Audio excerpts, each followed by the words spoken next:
Here's another little trick for your fitness toolbox.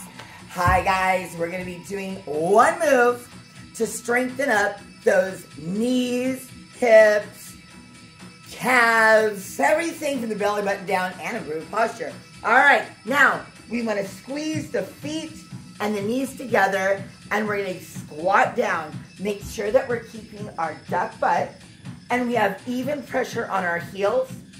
We want to have monkey toe. We're gonna go into a little squat 10 times.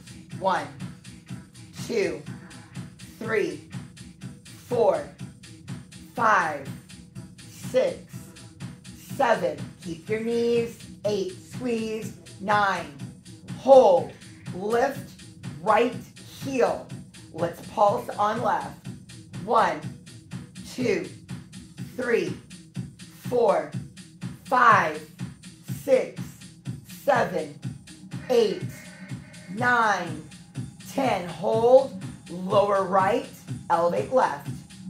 1, 2, 3, 4, 5, 6, 7, 8, 9, 10. Hold, lower left, squeeze knees, squeeze heels, squat. 1, 2, 3, monkey toe. 5, 6, 7, 8, 9, 10. Ta-dow.